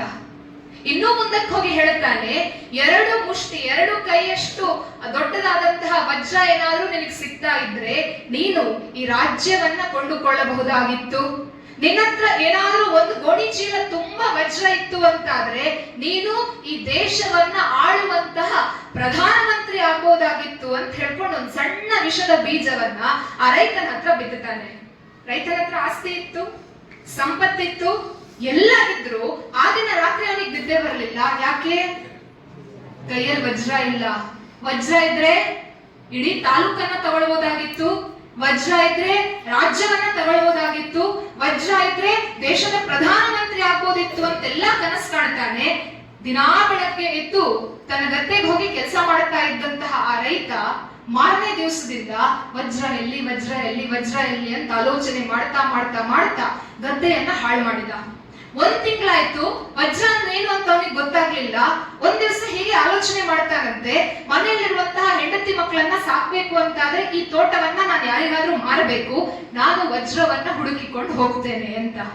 ಸರಿ, ಯಾರಿಗೂ ಹೇಳದೆ ತನ್ನ ಆ ಎಲ್ಲ ಅಷ್ಟು ಎಕರೆ ಆಸ್ತಿಯನ್ನ ಯಾರಿಗೋ ಒಬ್ಬರಿಗೆ ಮಾರಾಟ ಮಾಡ್ತಾನೆ. ಬಂದಂತಹ ಹಣವನ್ನ ಬ್ಯಾಂಕ್ ಅಲ್ಲಿ ಇಡ್ತಾನೆ. ಹೆಂಡತಿ ಮಕ್ಕಳ ಜೀವನಕ್ಕೆ ಅದರ ಬಡ್ಡಿ ಸಾಕು ಅಂತ ಹೇಳ್ಕೊಂಡು ಇವನು ಹೆಂಡತಿಗೆ ಹೇಳಿ ಮನೆಯಿಂದ ಹೊರಡ್ತಾನೆ, ವಜ್ರ ಹುಡುಕಬೇಕು ಅಂತ. ಸರಿ, ತನ್ನ ದೇಶ ಎಲ್ಲ ಸುತ್ತಾನೆ. ಅವನಿಗೆ ಯಾವ ಬೀದಿಯಲ್ಲೂ ಸಹ ವಜ್ರ ಅನ್ನುವಂತಹ ಕಲ್ಲು ಸಿಗ್ಲಿಲ್ಲ. ದೇಶ ಬಿಟ್ಟು ಹೋಗ್ತಾನೆ, ಅಲ್ಲೂ ಸಹ ಸಿಗ್ಲಿಲ್ಲ. ಹೀಗೆ ಒಂದ್ ದಿವಸ ನದಿ ಬದಿಯಲ್ಲಿ ಹೋಗ್ಬೇಕಾಗಿದ್ರೆ ಅವನಿಗೆ ಅನ್ನಿಸ್ತದಂತೆ, ವಜ್ರ ಇಲ್ಲದ ಬದುಕು ಬದುಕಲ್ಲ, ನಾನ್ ಬದುಕಿದ್ದು ಪ್ರಯೋಜನ ಏನು ಅಂತ ಹೇಳ್ಕೊಂಡು ದೊಡ್ಡ ನದಿ ಸಿಗಬೇಕಾಗಿದ್ರೆ ವಜ್ರ ಸಿಗ್ಲಿಲ್ಲ ಅಂತ ಹೇಳಿ ಬೇಸರದಲ್ಲಿ ಮೇಲಿಂದ ಕೆಳಗಡೆ ಹಾರಿಕೊಂಡು ಸುಸೈಡ್ ಮಾಡ್ಕೊಳ್ತಾನೆ. ಯಾವುದೋ ಒಂದು ದೇಶದಲ್ಲಿ ಸತ್ತೋಗ್ತಾನೆ. ಅದೇ ದಿವಸ ಇವನ್ ಹೆಂಡತಿ ಮತ್ತು ಮಕ್ಕಳಿದ್ದಲ್ಲಿಗೆ ಇವರ ಆಸ್ತಿಯನ್ನ ಯಾರು ತಗೊಂಡಿರ್ತಾನೆ, ಯಾರು ಖರೀದಿ ಮಾಡಿರ್ತಾನೆ, ಅವನು ಓಡಿ ಓಡಿ ಬರ್ತಾನಂತೆ. ಓಡಿ ಬಂದು ಹೆಂಡತಿ ಹತ್ರ ಕೇಳ್ತಾನಂತೆ, ಮನೆ ಬಿಟ್ಟು ಹೋದವನು ವಾಪಸ್ ಬಂದ ಅಂತ. ಏನು ಸುದ್ದಿ ಇಲ್ಲ, ಆಗೆಲ್ಲ ಫೋನ್ ಇರ್ಲಿಲ್ಲ, ಮೊಬೈಲ್ ಇರ್ಲಿಲ್ಲ, ಚಾಟ್ ಮಾಡ್ಲಿಕ್ಕೆ, ನ್ಯೂಸ್ ಸಿಗ್ಲಿಕ್ಕೆ ಏನು ಸುದ್ದಿ ಇಲ್ಲ ಅಂತ ಹೇಳ್ತಾಳೆ. ಯಾಕೆ ಅಂತ ಕೇಳಬೇಕಾಗಿದ್ರೆ ಆ ಜಾಗವನ್ನ ಖರೀದಿಸಿದಂತಹ ವ್ಯಕ್ತಿ ಹೇಳ್ತಾನಂತೆ, ನಾನು ಸುಮಾರು 6-7 ತಿಂಗಳಾಯ್ತು ಆಸ್ತಿ ತಗೊಂಡು, ದಿನಾ ನಾನು ಆ ಮಣ್ಣನ್ನ ಮೇಲೆ ಕೆಳಗಡೆ ಮಾಡಬೇಕಾಗಿದ್ರೆ ನನ್ನ ಆ ಹಾರೆ ವಿಕಾಸ್ ಗುದ್ದಲಿಗಳಿಗೆ ಏನೋ ಒಂದು ಶಬ್ದ ಕೇಳಿಸ್ತಾ ಇತ್ತು. ಇವತ್ತಂತೂ ನಾನು ನೀರು ಹಾಯಿಸುವಾಗ ಇಡೀ ಗದ್ದೆಯ ತುಂಬೆಲ್ಲ ಹೊಳೆಯುವಂತಹ ಕಲ್ಲು ಸಿಕ್ಕಿದೆ. ಆ ಕಲ್ಲು ಏನು ಅಂತ ಗೊತ್ತಾಗ್ಲಿಲ್ಲ, ಒಂದ್ ಸ್ವಲ್ಪ ಕಪ್ಪಿತ್ತು, ಅದನ್ನೆಲ್ಲ ಒಂದ್ ಸ್ವಲ್ಪ ತಿಕ್ಕಿ ನೋಡ್ಬೇಕಾಗಿದ್ರೆ ಸ್ವಲ್ಪ ಶೈನಿಂಗ್ ಬರ್ತಾ ಇದೆ, ಏನು ಅಂತ ಗೊತ್ತಾಗ್ತಾ ಇಲ್ಲ ಅಂತ ಹೇಳಬೇಕಾಗಿದ್ರೆ ಅಲ್ಲೇ ಇದ್ದಂತಹ ಆರ್ಕಿಯಾಲಜಿ ಡಿಪಾರ್ಟ್ಮೆಂಟ್ ನವರ ಹತ್ರ ಹೋಗ್ತಾರೆ. ಅವನಿಗೆ ಏನ್ ಮಾಡ್ಬೇಕು ಅಂತ ಗೊತ್ತಿರುವುದಿಲ್ಲ ಆ ರೈತನಿಗೆ. ಅನಂತರ ಆ ಕಲ್ಲನ್ನ ಪರೀಕ್ಷೆಗೆ ಕಳಿಸ್ಬೇಕಾಗಿದ್ರೆ ಆ ಕಲ್ಲುಗಳೆಲ್ಲ ವಜ್ರ ಆಗಿತ್ತು. ಎಷ್ಟರ ಮಟ್ಟಿಗೆ ಅಂತ ಹೇಳಿದ್ರೆ ಒಂದ್ ಸ್ವಲ್ಪ ವಜ್ರ ಸಿಕ್ಕಿತ್ತು ಅಂತ ಹೇಳಿ ಡಿಪಾರ್ಟ್ಮೆಂಟ್ ನವ್ರು ಬಂದು ಅಗಿಬೇಕಾಗಿದ್ರೆ ಅಷ್ಟು ಎಕರ್ಸ್ ಆಫ್ ಲ್ಯಾಂಡ್ ನಲ್ಲಿ ಇದ್ದದ್ದು ಬರೀ ವಜ್ರ, ಬರೀ ವಜ್ರ, ಬರೀ ವಜ್ರ. ಸತ್ತವನ್ ಸತ್ತೋದ, ತಗೊಂಡವನು ರಾಜನಾದ. ವಿದ್ಯಾರ್ಥಿಗಳೇ, ಇಲ್ಲಿ ಎಲ್ಲೆಲ್ಲೋ ಸುತ್ತಾಡಿ ಹೋಗಿ ಸುಸೈಡ್ ಮಾಡಿಕೊಳ್ಳುವಂತಹ ಪರಿಸ್ಥಿತಿಯಲ್ಲಿ ಇರುವುದು ಯಾರು ಅಂತ ಹೇಳಿದ್ರೆ ನಾವು. SSLC ಬಂದದ್ದು ನಿನ್ನೆಯ ಮೊನ್ನೆ ಬಂದ್ರ? SSLC ಬಂದದ್ದು ನೀವು 2025 ಜೂನ್ 1 ಇವಾಗ 2026 ಮಾರ್ಚ್ 18 ಎಕ್ಸಾಮ್ ಅನ್ನ ಬರೀಲಿಕ್ಕಿದ್ದೀರಾ. ನಿಮ್ ಕೈಯಲ್ಲಿ ವಜ್ರ ಇತ್ತು. ಆ ವಜ್ರ ಯಾವುದು? ಚಿನ್ನದ ಅಂಗಡಿಯಲ್ಲಿ ಸಿಗುವಂತಹ ವಜ್ರ ಅಲ್ಲ, ದೇವರು ನಿಮಗೆ ಅಂತ ಕೊಟ್ಟಂತಹ 365 ಡೇಸ್ ನಿಮ್ಮ ಕೈಯಲ್ಲಿತ್ತು. ಔಟ್ ಆಫ್ 365 ಡೇಸ್ ಇವತ್ತು ನಿಮ್ಮ ಕೈಯಲ್ಲಿರುವಂತಹದ್ದು ಕೇವಲ 60 ಡೇಸ್ ಮಾತ್ರ. 300 ಡೇಸ್ ಅನ್ನ ಹೇಗೂ ಕಳೆದಿದ್ದೀರಿ. 300 ಅಂತ ಹೇಳಿದ್ರೆ ಅರೌಂಡ್ 250 ಡೇಸ್ ಇರಬಹುದು. ಅರೌಂಡ್ 250 ಡೇಸ್ ಅನ್ನ ನೀವು ಹೇಗೋ ಕಳೆದಿದ್ದೀರಾ. ಬಟ್ ಇನ್ನು ಇರುವಂತಹ 60 ದಿವಸಗಳು ಅದು ಅತಿ ಅಮೂಲ್ಯ. ವಜ್ರ ಎಲ್ಲೆಲ್ಲೋ ಇಲ್ಲ, ವಜ್ರ ಎಲ್ಲಿದೆ? ನಿಮ್ ಬ್ಯಾಗ್ ಒಳಗಡೆ. ಹೆಮ್ಮೆ ನೀವೇ ಆಗ್ತೀರಾ. ನಿಮಗೆ ಇಷ್ಟ ಇಲ್ವಾ ನೆಕ್ಸ್ಟ್ ಇಯರ್ ನನ್ನ ಹಾಗೆ ಇನ್ಯಾರೋ ಒಬ್ರು ಬರಬೇಕಾಗಿದ್ರೆ ಅಲ್ಲಿ ಬಿದ್ದಿರುವಂತಹ ಫ್ಲೆಕ್ಸ್ ನಲ್ಲಿ ನಿಮ್ಮದು ಒಂದು ಫೋಟೋ ಇರಬೇಕು ಅಂತ. SSLC state first rank, second PUC state first rank, NEET examination static topper, all India ranking ಅಲ್ಲಿ 100 ಅಲ್ಲಿ 1 ರ್ಯಾಂಕ್ ಘನಮಟೇಶ್ವರ ಸೈನ್ಸ್ ಕಾಲೇಜಿಗೆ. ಆಸೆ ಎಲ್ಲರಿಗೂ ಇರ್ತದೆ. ಆದ್ರೆ ನಮ್ಮ ಆಸೆ ಹೇಗೆ ಅಂತ ಹೇಳಿದ್ರೆ ಪ್ರತಿ ಸತಿ ಆನ್ಯುವಲ್ ಡೇ ಆಗ್ಬೇಕಾಗಿದ್ರೆ ಯಾರೋ ಒಬ್ಬರು ಅಚೀವರ್ಗೆ ಇಲ್ಲಿ ತಂದು ಸನ್ಮಾನ ಮಾಡಬೇಕಾಗಿದ್ರೆ ನಮಗೂ ಸಹ ಕನಸು ಬೀಳ್ತದೆ. ರಾತ್ರಿ ನಮಗೂ ಸಹ ಒಂದು ಹಾರ, ನಮಗೂ ಸಹ ಒಂದು ತುರಾಯಿ, ನಮ್ಮ ಅಪ್ಪ ಅಮ್ಮನಿಗೆ ಒಂದು ಸನ್ಮಾನ ಆಗುವಂತದ್ದು. ಆದ್ರೆ ಆ ಕನಸು ಎಲ್ಲಿ ತನಕ ಅಂತ ಹೇಳಿದ್ರೆ ಮಾರನೇ ದಿವಸ ಬೆಳಗ್ಗೆ 5 ಗಂಟೆಗೆ ಅಲಾರಾಮ್ ಇಡುತ್ತೇವೆ, ನನಗೂ ಸ್ಟೇಟ್ ರ್ಯಾಂಕ್ ಬೇಕು ಅಂತ ಹೇಳ್ಕೊಂಡು. ಬಿಜಾಪುರದಲ್ಲಿ ಚಳಿ ತುಂಬಾ, 5 ಗಂಟೆ ಆಗಬೇಕಾಗಿದ್ರೆ ಏಳ್ಲಿಕ್ಕೆ ಸಾಧ್ಯವೇ ಇಲ್ಲ ಅನ್ನುವಂತಹ ಚಳಿ. ಏನ್ ಮಾಡ್ತೇವೆ? 5ಕ್ಕೆ ಚಳಿ ಇದೆ, 6ಕ್ಕೆ ಸ್ವಲ್ಪ ಸೂರ್ಯ ಮೇಲ್ ಬರ್ತಾನೆ. ಮತ್ತೋದಿದ್ರಾಯ್ತು ಅಂತ ಹೇಳಿ ಇನ್ನೊಂದು ಕಂಬಳಿ ಹೊತ್ಕೊಂಡು ಮಲಗ್ತೇವೆ. 6 ಗಂಟೆ ಆಗಬೇಕಾಗಿದ್ರೆ ಅಯ್ಯೋ ಇನ್ ಸ್ಕೂಲಿಗೆ ಲೇಟ್ ಆಯ್ತು ಅಂತ ಹೇಳ್ಕೊಂಡು ಎದ್ಕೊಂಡು ಸೀದಾ ಹೊರಡ್ಕೊಂಡು ಬರ್ತೇವೆ. ಸಾಧನೆ ಮಾಡಬೇಕು ಅಂತಾದ್ರೆ ಎಲ್ಲೆಲ್ಲೋ ಹುಡುಕಬೇಕು ಅಂತಿಲ್ಲ. ಸಾಧನೆ ಮಾಡಬೇಕು ಅಂತಾದ್ರೆ ನಿಮ್ಮ ಕೈಯ ಒಳಗಡೆ ಇರುವಂತಹ 60 ದಿವಸ ಅನ್ನುವಂತಹ ವಜ್ರವನ್ನ ಉಪಯೋಗಿಸಿಕೊಳ್ಳಿ. ಒಂದೇ ಒಂದು ನಿಮಿಷ, ಒಂದೇ ಒಂದು ಸೆಕೆಂಡ್ ವ್ಯರ್ಥ ಮಾಡದೆ ಓದ್ತೀರಿ ಅಂತಾದ್ರೆ ಇವತ್ತು ನೀವು ಸ್ಟಾರ್ಟ್ ಮಾಡಿದ್ರು ಸಾಕು, ನಿಮಗೆ ಎಕ್ಸಾಮಿನೇಷನ್ ಅಲ್ಲಿ ಒಳ್ಳೆಯ ಅಚೀವ್ಮೆಂಟ್ ಮಾಡ್ಲಿಕ್ಕೆ ಸಾಧ್ಯ ಇದೆ. ಫಸ್ಟ್ PUC ಅಂತವರಿಗೂ ಇನ್ನೂ 365 ಡೇಸ್ ಇದೆ, ಏನನ್ನೂ ಅಚೀವ್ ಮಾಡ್ಲಿಕ್ಕೆ ಸಾಧ್ಯ ಇದೆ. ಸೊ ಅಚೀವ್ಮೆಂಟ್ ಮಾಡಬೇಕು ಅಂತಾದ್ರೆ ನಿಮಗೆ ಬೇಕಿರುವಂತಹದ್ದು ಮನಸ್ಸು ಮಾತ್ರ. ಯಾಕೆ ಅಂತ ಹೇಳಿದ್ರೆ ಸರ್ಕಾರ ಹೇಳಿರಬಹುದು, ಎಜುಕೇಶನ್ ಮಿನಿಸ್ಟರ್ ಹೇಳಿದ್ದಾರೆ 3 ಸರ್ತಿ ಎಕ್ಸಾಮಿನೇಷನ್ ಬರೀಬಹುದು ಅಂತ. ಆದರೆ ಜೀವನ ಪದೇ ಪದೇ ನಿಮ್ಗೆ ಅವಕಾಶ ಕೊಡುವುದಿಲ್ಲ. ಜೀವನದಲ್ಲಿ ನಮಗೆ ಯಾರು ಸಹ ಎಜುಕೇಶನ್ ಮಿನಿಸ್ಟರ್ ಬರುವುದಿಲ್ಲ. ಇನ್ 1 ಸರ್ತಿ ಫೇಲ್ ಆದ್ರೆ 2ನೇ ಸರ್ತಿ ಬರಿಬಹುದು, 2ನೇ ಸರ್ತಿ ಫೇಲ್ ಆದ್ರೆ 3ನೇ ಸರ್ತಿ ಬರಿಬಹುದು ಅಂತ. ಜೀವನ ಕೊಡುವಂತಹದ್ದು ಕೇವಲ ಒಂದೇ ಒಂದು ಅವಕಾಶ. ನೀವು ಎಷ್ಟು ಅವಕಾಶವನ್ನು ಉಪಯೋಗಿಸಿಕೊಳ್ತೀರಿ ಅಂತ ಹೇಳಿದ್ರೆ, ಫಸ್ಟ್ ಎಕ್ಸಾಮಿನೇಷನ್ ನಲ್ಲೇ ನಾನು ರ್ಯಾಂಕ್ ಬರಬೇಕು, ಫಸ್ಟ್ ಎಕ್ಸಾಮಿನೇಷನ್ ಅಲ್ಲೇ ನಾನು ಡಿಸ್ಟಿಂಕ್ಷನ್ ಅಲ್ಲಿ ಪಾಸ್ ಆಗಬೇಕು. ಈಗ ನೀವು ಕ್ಲಾಸ್ ಎಕ್ಸಾಮಿನೇಷನ್ ಅಲ್ಲಿ ಸೆಕೆಂಡ್ ಕ್ಲಾಸ್ ಬರ್ತಾ ಇದ್ದೀರಾ, ನಿಮ್ ಗುರಿ ಫಸ್ಟ್ ಕ್ಲಾಸ್ ಆಗಿರ್ಬೇಕು. ಫಸ್ಟ್ ಕ್ಲಾಸ್ ಬರ್ತಾ ಇದ್ದೀರಾ, ಡಿಸ್ಟಿಂಕ್ಷನ್ ಆಗ್ಬೇಕು. ಡಿಸ್ಟಿಂಕ್ಷನ್ ಬರ್ತಾ ಇದ್ದೀರಾ, ಎಬೋ 90 ಹೋಗಬೇಕು ಅನ್ನೋದು ಕನಸಾಗಿರ್ಬೇಕು. ಎಬೋ 90 ಬರ್ತಾ ಇದ್ದೀರಾ, 100% ಬರಬೇಕು ಅನ್ನುವಂತಹದ್ದೇನಾದ್ರೂ ಒಂದು ಕನಸನ್ನ ನೀವು ಇಟ್ಕೊಳ್ತೀರಿ ಅಂತಾದ್ರೆ ಫೈನಲ್ ಎಕ್ಸಾಮ್ ನಲ್ಲಿ 100 ಔಟ್ ಆಫ್ 100 ತೆಗಿಲಿಕ್ಕೆ ಸಾಧ್ಯ ಆಗ್ತದೋ ಇಲ್ಲವೋ ಗೊತ್ತಿಲ್ಲ, 100 ಅಲ್ಲಿ 99 ಅಂತೂ ಬರುವಂತದ್ದು ಸಾಧ್ಯ ಇದೆ. ಅಲ್ಲಿ 99 ಬಂತು ಅಂತಾದ್ರೆ ಜೀವನದಲ್ಲಿಯೂ ಸಹ ಯಶಸ್ಸನ್ನ ನಿಮಗೆ ಪಡೀಲಿಕ್ಕೆ ಸಾಧ್ಯ ಇದೆ. ಹಾಗಾಗಿ ಇನ್ನುಳಿದಂತಹ 60 ದಿವಸಗಳಲ್ಲಿ, ಇನ್ನುಳಿದಂತಹ 365 ದಿವಸಗಳಲ್ಲಿ ನಾವು ನಮ್ಮ ಮನೆಯ ಸೋಫಾದಲ್ಲಿರುವಂತಹ ಸ್ಯಾಮ್ಸಂಗ್ ಅನ್ನು, ಆಪಲ್ ಅನ್ನು, ಝಯಾಮಿಯನ್ನು, ರೆಡ್ಮಿಯನ್ನು, ಇನ್ಯಾವುದೋ ರಿಯಲ್ಮಿಯನ್ನು ಒತ್ತುತ್ತಾ ಮನೆಯಲ್ಲಿ ಟೈಮ್ ವೇಸ್ಟ್ ಮಾಡುವುದರ ಬದಲು ನಾಳೆ ದಿವಸ ಆಪಲ್ ಅಂತ ಒಂದು ಹೊಸ ಕಂಪನಿಯನ್ನೇ ಸೃಷ್ಟಿಸುವಂತಹ ಬಿಸ್ನೆಸ್ ಮ್ಯಾನ್ ನಾನಾಗಬೇಕು ಅನ್ನುವಂತಹ ಒಂದು ಕನಸನ್ನೇನಾದ್ರೂ ಹೊತ್ಕೊಳ್ತೀರಿ ಅಂತಾದ್ರೆ ಆಪಲ್ ಅನ್ನ ಸೃಷ್ಟಿಸುವಂತಹ ಬಿಸ್ನೆಸ್ ಮ್ಯಾನೋ ಸೈಂಟಿಸ್ಟೋ ಆಗ್ತಿರೋ ಗೊತ್ತಿಲ್ಲ, ಆದ್ರೆ ಜೀವನದಲ್ಲಿ ಖಂಡಿತವಾಗಿಯೂ ಏನಾದ್ರೂ ಒಂದು ಸಾಧನೆಯನ್ನ ಮಾಡ್ಲಿಕ್ಕೆ ಸಾಧ್ಯ ಇದೆ. ಜೀವನದಲ್ಲಿ ಕಷ್ಟ ಇಲ್ಲ ಅಂತಾದ್ರೆ ಯಾವ ಸುಖವನ್ನು ಸಹ ಪಡಲಿಕ್ಕೆ ಸಾಧ್ಯ ಇಲ್ಲ. ಓದಬೇಕು ಅಂತಾದ್ರೆ ಏನ್ ಮಾಡಬೇಕು? ಬುಕ್ ಅನ್ನು ಓಪನ್ ಮಾಡಬೇಕು. 8 ಗಂಟೆಗೆ ಮಲಗಿದ್ರೆ ಸಾಧನೆ ಸಾಧ್ಯ ಉಂಟಾ? 6 ಗಂಟೆಗೆ ಎದ್ರೆ ಸಾಧನೆ ಸಾಧ್ಯ ಇದೆಯಾ? ಕ್ಲಾಸ್ ಮಾಡ್ಬೇಕಾಗಿದ್ರೆ ನಿದ್ದೆ ಹೊಡೆದ್ರೆ ಸಾಧನೆ ಇದೆಯಾ? ಇಲ್ಲ. ಸಾಧನೆ ಬರುವಂತದ್ದು ಯಾವಾಗ? ಸಾಧನೆ ಬರುವಂತಹದ್ದು ಕಷ್ಟಪಟ್ಟರೆ ಮಾತ್ರ. ಚಿಟ್ಟೆ ಕಥೆ ಗೊತ್ತಿದೆಯಾ? ಚಿಟ್ಟೆ ಹೇಗೆ ಹೊರಗಡೆ ಬರುತ್ತದೆ? ಚಿಟ್ಟೆ ಹೇಗೆ ರೂಪುಗೊಳ್ಳುತ್ತದೆ? ಹುಳದಿಂದ ಅಲ್ವಾ? ಹುಳದಿಂದ. ಒಬ್ಬ ಹುಡುಗ ಇದ್ದಂತೆ, ಅವನ ಅಜ್ಜನ ಹತ್ರ ಚಿಟ್ಟೆ ಬಗ್ಗೆ ಕಥೆ ಕೇಳ್ತಾ ಇದ್ದಂತೆ. ಗಾರ್ಡನ್ ಅಲ್ಲೆಲ್ಲ ಚಿಟ್ಟೆ ಹಾರಾಡ್ಬೇಕಾಗಿದ್ರೆ ಆ ಹುಡುಗನಿಗೆ ಬಹಳ ಖುಷಿ ಆಗ್ತಾ ಇತ್ತು, ಬಣ್ಣ ಬಣ್ಣದ ಚಿಟ್ಟೆಯನ್ನ ನೋಡ್ಲಿಕ್ಕೆ, ಆಟ ಆಡ್ಲಿಕ್ಕೆ. ಒಂದ್ ದಿವಸ ಅವನು ಚಿಟ್ಟೆ, ಆ ಹುಳ ಏನಿದೆ ಆ ಹುಳದ ಒಂದು ಗೂಡನ್ನ ನೋಡುತ್ತಾನೆ. ಆ ಹುಳ ಸಾಮಾನ್ಯವಾಗಿ ಚಿಟ್ಟೆ ಆಗಬೇಕಾಗಿದ್ರೆ ಒಂದು ಪೊರೆ ಕಟ್ಟಿಕೊಂಡಿರುತ್ತದೆ. ಆ ಹುಡುಗ ಅದನ್ನ ಗಮನಿಸಬೇಕಾಗಿದ್ರೆ ಆ ಹುಳ ಆ ಪೊರೆಯಿಂದ ಹೊರಗಡೆ ಬರಬೇಕು ಅಂತಾದ್ರೆ, ಆ ಕ್ಯಾಟರ್ಪಿಲ್ಲರ್ ಹೊರಗಡೆ ಬರಬೇಕು ಅಂತಾದ್ರೆ ತುಂಬಾ ಪರದಾಡ್ತಾ ಇರ್ತದೆ. ಈ ಹುಡುಗ ಅದನ್ನ ತುಂಬಾ ಹೊತ್ತು ಗಮನಿಸ್ತಾನೆ. ಈ ಹುಳಕ್ಕೆ ಹೊರಗಡೆ ಬರ್ಲಿಕ್ಕೆ ಸಾಧ್ಯ ಆಗ್ತಾ ಇಲ್ಲ. ಸಹಾಯ ಮಾಡ್ಬೇಕಲ್ಲ ಅಂತ ಹೇಳ್ಕೊಂಡು ಒಳಗಡೆ ಹೋಗ್ತಾನೆ, ಒಂದ್ ಚೂರಿ ತಗೊಂಡ್ ಬರ್ತಾನೆ. ಅಜ್ಜ ಕೇಳ್ತಾನೆ, ಯಾಕೆ ಸಹಾಯ ಮಾಡಬೇಕು, ಯಾಕೆ ಚೂರಿ ಹಿಡ್ಕೊಂಡು ಹೋಗ್ತಾ ಇದ್ದಿ ಅಂತ. ಆಗ ಹುಡುಗ ಹೇಳ್ತಾನಂತೆ, ಅಲ್ಲೊಂದು ಹುಳ ಹೊರಗಡೆ ಬರ್ಲಿಕ್ಕೆ ಕಷ್ಟ ಪಡ್ತಾ ಇದೆ, ಹಾಗಾಗಿ ಆ ಕೋಶವನ್ನ ನಾನು ಒಡೆದು ಅದನ್ನ ಹೊರಗಡೆ ತರಬೇಕು ಅಂತ. ಆಗ ಅಜ್ಜ ಹೇಳ್ತಾನಂತೆ, ನೋಡು, ಕಷ್ಟಪಟ್ಟರೆ ಮಾತ್ರ ಬದುಕಿನಲ್ಲಿ ಗೆಲುವು ಸಾಧ್ಯ. ನೀನ್ ಆ ಕೋಶವನ್ನ ಒಡಿಲಿಕ್ಕೆ ಹೋಗಬೇಡ, ಆ ಹುಳ ಅದೃಷ್ಟಕ್ಕೆ ಹೊರಗಡೆ ಬರುತ್ತದೆ ಅಂತ. ಆದ್ರೂ ಇವನೇನೋ ಅಸಮಾಧಾನದಿಂದ ಚೂರಿ ಹಿಡ್ಕೊಂಡು ಹೋಗ್ತಾನೆ. ಹುಳದನ್ನ ಗಮನಿಸ್ತಾನೆ. 10 ನಿಮಿಷ ಆಯ್ತು, 15 ನಿಮಿಷ ಆಯ್ತು, 20 ನಿಮಿಷ ಆಯ್ತು. ಆ ಹುಳ ಒದ್ದಾಡೋದಕ್ಕೆ ಗೊತ್ತಾಗ್ತಾ ಇದೆ, ಆದ್ರೆ ಕೋಶ ಪೂರ್ತಿಯಾಗಿ ಒಡೆದಿರೋದಿಲ್ಲ. ಈಗ ಈ ಪುಟ್ಟನಿಗೆ ಅನ್ನಿಸ್ತದಂತೆ, ಪಾಪ ಈ ಹುಳ ಇಷ್ಟು ಕಷ್ಟ ಪಡ್ತಾ ಇದೆ, ನನ್ನ ಹತ್ರ ಚೂರಿ ಇದೆ, ನಾನು ಒಂದ್ ಸಣ್ಣ ಗೀಟ್ ಹಾಕಿದ್ರೆ ಸಾಕು, ಕೋಶ ಒಡೆದೋಗ್ತದೆ, ಹುಳ ಹೊರಗಡೆ ಬರ್ತದೆ, ಹುಳ ಹೊರಗಡೆ ಬಂದರೆ ಸುಂದರವಾದಂತಹ ಚಿಟ್ಟೆ ಆಗ್ತದೆ ಅಂತ. ಇವನು ಆ ಕೋಶವನ್ನ ಕಟ್ ಮಾಡ್ತಾನೆ. ಅಷ್ಟು ಹೊತ್ತು ಸ್ಟ್ರಗಲ್ ಪಡ್ತಾ ಇದ್ದಂತಹ ಆ ಹುಳ ಕೋಶದಿಂದ ಏನೋ ಹೊರಗಡೆ ಬರ್ತದೆ, ಆದ್ರೆ ಸತ್ತು ಹೋಗ್ತದೆ. ಇವನು ಅಳ್ತಾ ಕುತ್ಕೊಳ್ತಾನೆ.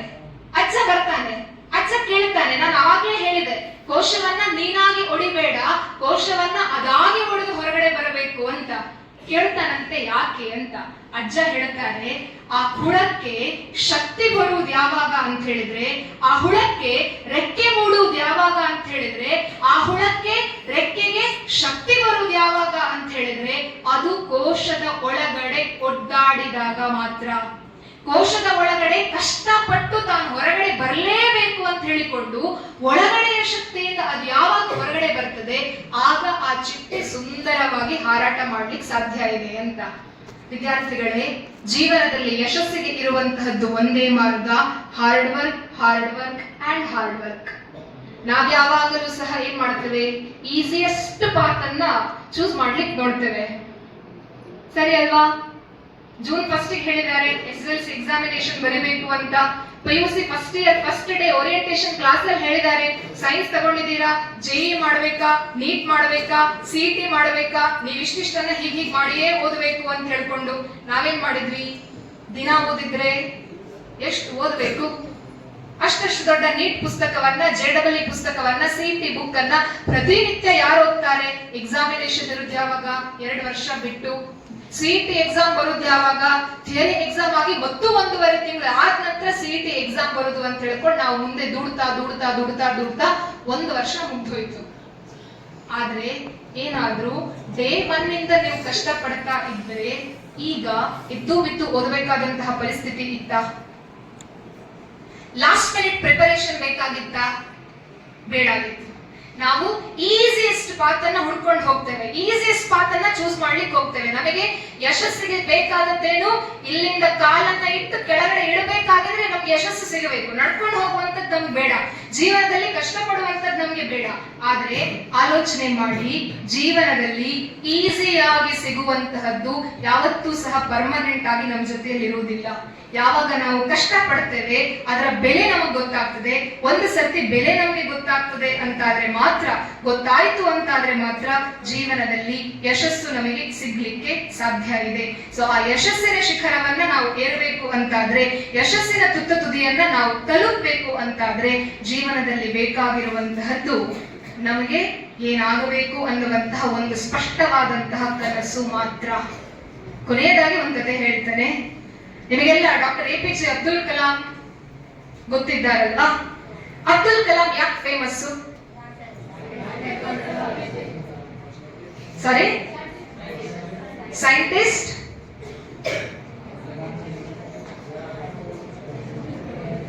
ನೀವೆಲ್ಲ ಆಪರೇಷನ್ ಸಿಂಧೂರ್ ಅನ್ನ ಕೇಳಿದ್ದೀರಾ? ಆಪರೇಷನ್ ಸಿಂಧೂರ್ ಯಾಕಾಯ್ತು? ನಮ್ಮ ದೇಶದ ಮೇಲೆ ಪಾಕಿಸ್ತಾನದವರು ಅಟ್ಯಾಕ್ ಮಾಡಿದ್ರು. ಪಾಕಿಸ್ತಾನಕ್ಕೊಂದು ಉತ್ತರ ಸಿಗಬೇಕಿತ್ತು. ನಾವು ರಿಟರ್ನ್ ನಾವು ಸಹ ಅಟ್ಯಾಕ್ ಮಾಡಿದ್ವಿ. ಆಪರೇಷನ್ ಸಿಂಧೂರ್ ಅಂತ ಕರೆದ್ವಿ ಅದನ್ನ. ಆಪರೇಷನ್ ಸಿಂಧೂರ್ ಹೇಗಿತ್ತು? ನಮ್ಮ ಸೈನಿಕರು, ಪಾಕಿಸ್ತಾನದ ಸೈನಿಕರು ಒಂದು ರೈಫಲ್ ಅನ್ನ ಹಿಡ್ಕೊಂಡು, ಬಾಂಬ್ ಅನ್ನ ಹಿಡ್ಕೊಂಡು ದಾಳಿ ಮಾಡಿದ್ರ? ಇಲ್ಲ. ಆಕಾಶದಲ್ಲಿ ದೀಪಾವಳಿ ಆಗಿತ್ತು. ನಾವೆಲ್ಲ ಮಲ್ಕೊಂಡಿದ್ವಿ. ನಮಗೆ ಕಲ್ಪನೆಯೂ ಸಹ ಇರಲಿಲ್ಲ ದೀಪಾವಳಿಗಿಂತ ಮೊದಲು ಭಾರತದವರು ದೀಪಾವಳಿ ಮಾಡುತ್ತಾರೆ ಅಂತ. ಆದರೆ ನಾವೆಲ್ಲ ಮಲಗಿರ್ಬೇಕಾಗಿದ್ರೆ ಸೈನಿಕರು 3 ಜನ ಹೆಣ್ಣು ಮಕ್ಕಳು, 3 ಜನ ಹುಡುಗಿ ಹೆಣ್ಣು ಮಕ್ಕಳು ಸೈನಿಕರು ಆಕಾಶದಲ್ಲಿ ದೀಪಾವಳಿಯನ್ನ ಆಚರಿಸಿ ಆಪರೇಷನ್ ಸಿಂಧೂರ್ ಅಂತ ಮಾಡಿದ್ರು. ಬ್ರಹ್ಮೋಸ್ ಅನ್ನುವಂತಹ ಬ್ರಹ್ಮಾಸ್ತ್ರ ಭಾರತದಲ್ಲಿ ಇದ್ದದ್ದರಿಂದ ಏಕಕಾಲಕ್ಕೆ 1000 ಬಾಂಬ್ಗಳನ್ನ ಉಡಾಯಿಸುವಂತಹ ಒಂದು ಕಲ್ಪನೆ ಭಾರತದ ಸೈನ್ಯಕ್ಕೆ ಬಂದಿದೆ ಅಂತಾದ್ರೆ ಅದರ ಹಿಂದ್ಗಡೆ ಇದ್ದಂತಹ ಶಕ್ತಿ ಡಾಕ್ಟರ್ APJ ಅಬ್ದುಲ್ ಕಲಾಂ. ಅದಕ್ಕಾಗಿ ಅವರನ್ನ ಭಾರತದ ಕ್ಷಿಪಣಿ ಮನುಷ್ಯ ಅಂತ ಕರೀತಾರೆ, the missile man of India ಅಂತ. ನಾವು APJ ಅಬ್ದುಲ್ ಕಲಾಂ ಅಂತ ಹೇಳಬೇಕಾಗಿದ್ರೆ, ರಾಷ್ಟ್ರಪತಿ ಅಂತ ಹೇಳಬೇಕಾಗಿದ್ರೆ ಮನಸ್ಸಿಗೆ ಇಷ್ಟ ಆಗುವುದಿಲ್ಲ. ಅದರ ಬದಲು ಕ್ಷಿಪಣಿ ತಜ್ಞ, ವಿಜ್ಞಾನಿ ಅಂತ ಹೇಳಬೇಕಾಗಿದ್ರೆ ಖುಷಿ ಆಗ್ತದೆ. ಆತ ಕಂಡಂತಹ ಕನಸೆಷ್ಟು ಅದ್ಭುತವಾಗಿತ್ತು ಅಂತ ಹೇಳಿದ್ರೆ, ಶ್ರೀಮಂತಿಕೆ ಇತ್ತ ಕಲಾಂ ಅವರ ಹತ್ರ? ಇಲ್ಲ. ಮನೆಯಲ್ಲಿ ಚಿನ್ನದ ಸ್ಪೂನ್ ಅಲ್ಲಿ ಅಪ್ಪ ಅಮ್ಮ ತಗೋ ಮಗ ಹಾಲು ಕುಡಿ ಅಂತ ಹೇಳ್ತಾ ಇರ್ಲಿಲ್ಲ. ತಾನೇ ಸ್ವತಃ ಬೆಳಗ್ಗೆ 5 ಗಂಟೆಗೋ 4 ಗಂಟೆಗೆ ಎದ್ದು ಮನೆಗೆ ಪೇಪರ್ ಅನ್ನು, ಹಾಲನ್ನು ಹಾಕಿ ಅಲ್ಲಿ ಇಲ್ಲಿ ವಾರಾಂಗವನ್ನ ಮಾಡಿಕೊಂಡು ಟೀಚರ್ನ ಕೃಪೆಯಿಂದ ಬೆಳೆದು ದೊಡ್ಡವರಾದಂತಹ ಕಲಾಂ ತೀರಿ ಹೋದ ನಂತರವೂ ಸಹ ಬಿಜಾಪುರದ ನಿಮಗೆಲ್ಲರಿಗೂ ಸಹ ಗೊತ್ತಿದ್ದಾರೆ ಅಂತಂದ್ರೆ ಅದಕ್ಕೆ ಕಾರಣ ಅವರ ಮನಸ್ಸಿನಲ್ಲಿದ್ದಂತಹ ಒಂದು ಆಸೆ. ಅವರ ಮಾಸ್ಟ್ರೊಬ್ರು ನಿಮ್ಗೆ ಸಣ್ಣ ಕ್ಲಾಸ್ ನಲ್ಲಿ ಪಕ್ಷಿಗಳ ಬಗ್ಗೆ ಒಂದು ಕಥೆ ಬರ್ತದಲ್ಲ, ಪಕ್ಷಿಗಳ ದೇಹ ರಚನೆ ಹೇಗಾಗ್ತದೆ, ಪಕ್ಷಿಗಳು ಯಾಕೆ ಹಾರ್ತದೆ, ದಟ್ ಏನು stream line nature of the body ಅಂತ ಹೇಳ್ಕೊಂಡು ಎಲ್ಲ ಬರ್ತದೆ. ಗಾಳಿಯನ್ನ ಸೀಳಿ ಹೋಗುವಂತಹ ಒಂದು ಬಾಡಿ ನೇಚರ್ ಅದಕ್ಕಿದೆ. ಸೊ ಅದನ್ನ ಪಾಠ ಮಾಡ್ಬೇಕು ಅಂತ ಹೇಳಿ ಕಲಾಂ ಅವರದ್ದು ಸೈನ್ಸ್ ಟೀಚರ್ ಅವರನ್ನ ರಾಮೇಶ್ವರಂ ಬೀಚ್ ಗೆ ಕರ್ಕೊಂಡು ಬರ್ತಾರಂತೆ ಎಲ್ಲ ವಿದ್ಯಾರ್ಥಿಗಳನ್ನ. ಸೊ ಆಕಾಶದಲ್ಲಿ ಹಾರ್ತಾ ಇರುವಂತಹ ಹಕ್ಕಿಗಳನ್ನ ತೋರಿಸ್ಬಿಟ್ಟು ಟೀಚರ್ ಮಕ್ಕಳಿಗೆ ಪಾಠವನ್ನ ಮಾಡ್ತಾ ಇದ್ರಂತೆ. ನೋಡಿ ಈ ತರ ಪಕ್ಷಿ ಹಾರ್ತದೆ ಅಂತ. ಎಲ್ಲಾ ಮಕ್ಕಳು ಸಹ ಅದರ ಹಿಂದ್ಗಡೆ ಇದ್ದಂತಹ ಬಯಾಲಜಿಯನ್ನ ಮಾತ್ರ ನೋಡಿದ್ರು, ಫಿಸಿಕ್ಸ್ ಅನ್ನ ಮಾತ್ರ ಕೇಳಿದ್ರು. ಆದ್ರೆ ಕಲಾಂ ಅನ್ನುವಂತಹ ಒಬ್ಬ ಮಗು, ಅವ್ರಿಗೆ ಆಲೋಚನೆ ಬಂತಂತೆ, ಹಕ್ಕಿಗಳು ಸ್ಟ್ರೀಮ್ ಲೈನ್ ಬಾಡಿ ಇತ್ತು ಅಂತಾದ್ರೆ ಆಕಾಶದಲ್ಲಿ ಹಾರ್ಲಿಕ್ಕೆ ಸಾಧ್ಯ ಇದೆ, ನಾನು ಯಾಕೆ ಆಕಾಶದಲ್ಲಿ ಹಾರುವಂತಹ ಲೋಹದ ಹಕ್ಕಿಯನ್ನ ಮಾಡಬಾರದು ಅಂತ ಕನಸಿದ್ದದ್ದು. ಆಕಾಶದಲ್ಲಿ ಹಾರಿಸುವಂತಹ ಲೋಹದ ಹಕ್ಕಿಯನ್ನ ತಾನು ರಚನೆ ಮಾಡಬೇಕು ಅಂತ ಕನಸು ಕಂಡದ್ದು 5-6ನೇ ತರಗತಿಯಲ್ಲಿ ಇದ್ದಂತಹ ಒಬ್ಬ ಬಡ ವಿದ್ಯಾರ್ಥಿ. ಆತ ಬಡವ ಆಗಿದ್ದಿರಬಹುದು, ಆಲೋಚನೆ ಬಡ ಆಗಿತ್ತು. ಬಡವ ಆಗಿರುವಂತಹ ತಪ್ಪಲ್ಲ, ಆಲೋಚನೆಯಲ್ಲಿ ಸಾಧಿಸಬೇಕು ಅನ್ನುವಂತಹ ಹಂಬಲದಲ್ಲಿ ನಾವ್ ಯಾವತ್ತೂ ಸಹ ಬಡ ಆಗಿದ್ದಾಗ ಸಾಮಾನ್ಯ ಹುಡುಗ ಬೆಳೀತಾನೆ, ಸಪೋರ್ಟ್ ಸಿಗ್ತದೆ, ಕಷ್ಟ ಪಡ್ತಾನೆ, ವಿಜ್ಞಾನಿ ಆಗ್ತಾನೆ.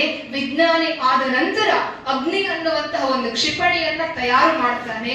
ಆ ಕ್ಷಿಪಣಿಯಿಂದ ವಿಜ್ಞಾನ ಮುಂದೆ ಮುಂದೆ ಮುಂದೆ ಮುಂದೆ ಹೋಗಿ, ತಂತ್ರಜ್ಞಾನ ಮುಂದೆ ಮುಂದೆ ಹೋಗಿ ಭಾರತದ ವಿಜ್ಞಾನಿಗಳು ಬ್ರಹ್ಮೋಸ್ ಅನ್ನ ಸೃಷ್ಟಿ ಮಾಡ್ತಾರೆ.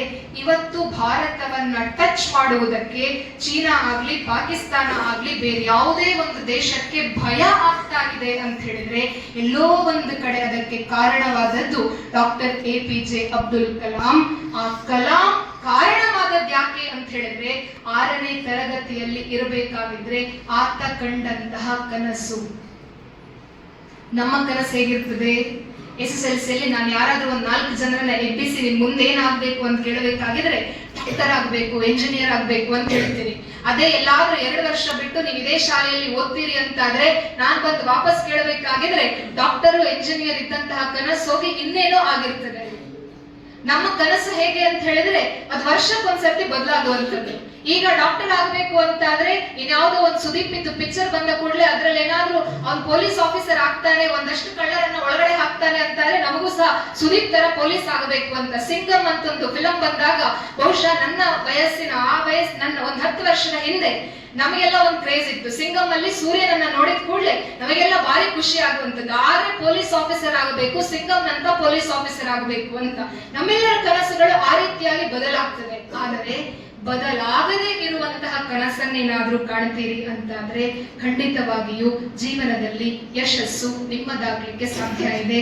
ಸೊ ಏನೇ ಕನಸನ್ನ ಕಾಣಿ, ಆ ಕನಸನ್ನ ಕಾಣ್ಬೇಕಾಗಿದ್ದರೆ ನಿಮಗೆ ಉಸಿರನ್ನ ಕೊಡುವಂತಹ ಅಪ್ಪ ಮತ್ತು ಅಮ್ಮನನ್ನ ದಯವಿಟ್ಟು ಮರಿಬೇಡಿ.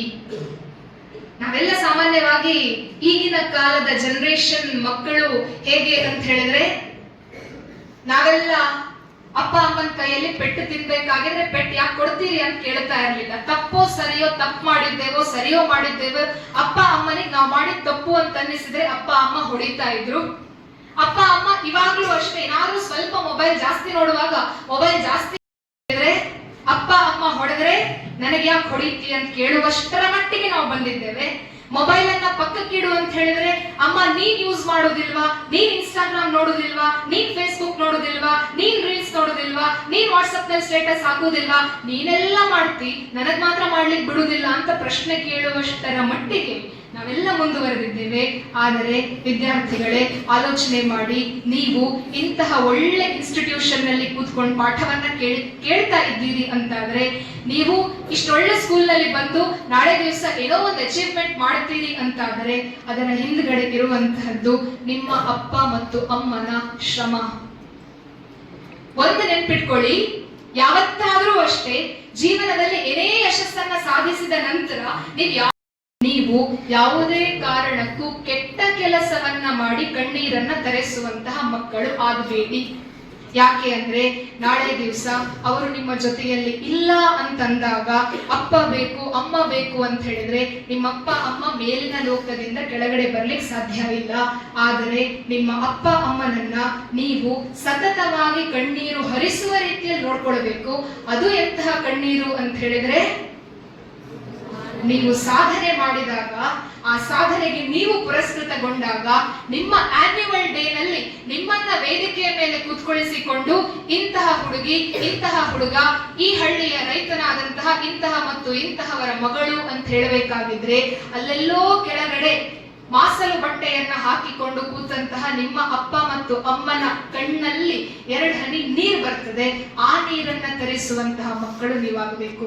ಮುಂದೆ PUC ಹೋಗ್ಬೇಕಾಗಿದ್ರೆ ಮತ್ತೊಮ್ಮೆ ನೀವು ಅಳಿಸ್ಬೇಕು. JEEO CAO CPTO ಎಕ್ಸಾಮಿನೇಷನ್ ಬಂದಾಗ ಮತ್ತೆ ನೀವು ಅಳಿಸ್ಬೇಕು. ಅಪ್ಪ ಅಮ್ಮನನ್ನ ನಿರಂತರವಾಗಿ ಅಳಿಸ್ಬೇಕು. ಹೇಗೆ ಅಂತ ಹೇಳಿದ್ರೆ, ಎಸ್, ಆ ಅಚೀವ್ಮೆಂಟ್ ಮಾಡಿದ್ದು ನನ್ನ ಮಗ ಅನ್ನುವಂತಹ ಹೆಮ್ಮೆಯಿಂದ ಅಪ್ಪ ಅಮ್ಮ 2 ಹನಿ ಕಣ್ಣೀರನ್ನ ಹಾಕಿಸುವಂತಹ ಮಕ್ಕಳು ನೀವಾಗಬೇಕು. ಅಂತಹ ಸಾಧನೆಯನ್ನ ನೀವೇನಾದ್ರೂ ನಿಮ್ಮ ಜೀವನದಲ್ಲಿ ಮಾಡ್ತೀರಿ ಅಂತಾದ್ರೆ ಯಶಸ್ಸು ನಿಮ್ಮದಾಗುವುದಕ್ಕೆ ಸಾಧ್ಯ ಇದೆ. ಅಂತಹ ಯಶಸ್ಸನ್ನ ಮಾಡುವುದಕ್ಕೆ ನಿಮ್ಮ ಹತ್ತಿರ 60 ದಿವಸ, ನಿಮ್ಮ ಹತ್ತಿರ 365 ಡೇಸ್ ಇದೆ. ವಿಜ್ಞಾನದ ವಿದ್ಯಾರ್ಥಿಗಳಿಗೆ ಒಂದು ಸಣ್ಣ ಟಿಪ್ಸ್ ಅನ್ನ ಹೇಳಿಕ್ಕೆ ಇಷ್ಟಪಡ್ತೇನೆ. ಬೀಯಿಂಗ್ ಅ ಫಿಸಿಕ್ಸ್ ಟೀಚರ್, ನಿಮ್ಗಿನ್ನೂ ನಿಮ್ಮ ಕೈಯಲ್ಲಿ ದಿವಸಗಳು ತುಂಬಾ ಇದೆ. ಏನ್ ಅಚೀವ್ಮೆಂಟ್ ಮಾಡಬೇಕು ಅಂತಿದ್ದೀರಾ, ಅದಕ್ಕೆ ನೀವು ನಿತ್ಯವಾಗಿ ಮಾಡಬೇಕಾದದ್ದು, ನಿತ್ಯಕ್ಕೆ ನೀವು ಕೊಡಬೇಕಾದದ್ದು, ಪ್ರತಿ ಒಂದು ಸಬ್ಜೆಕ್ಟ್ ಅಲ್ಲಿ ಕಾಂಪಿಟೇಟಿವ್ ಎಕ್ಸಾಮಿಗೆ ಅರ್ಧ ಗಂಟೆಯನ್ನ ಕೊಡಿ. ಇನ್ನು ನಿಮ್ಮಲ್ಲಿ 300 ಡೇಸ್ ಇದೆ ಅಂತ ಇಟ್ಕೊಳ್ಳಿ.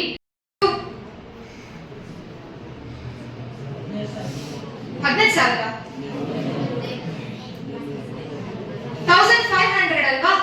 1500 ಫಿಸಿಕ್ಸ್ ಕ್ವಶನ್ ನಿಮ್ ಕೈಯಲ್ಲಿದೆ, 1500 ಬಯೋ ಕ್ವಶನ್ ನಿಮ್ಮ ಕೈಯಲ್ಲಿರುತ್ತೆ, 1500 ಮ್ಯಾಥಮೆಟಿಕ್ಸ್ ಮತ್ತು ಕೆಮಿಸ್ಟ್ರಿ ಕ್ವಶನ್ಸ್ ನಿಮ್ಮ ಕೈಯಲ್ಲಿರುತ್ತದೆ.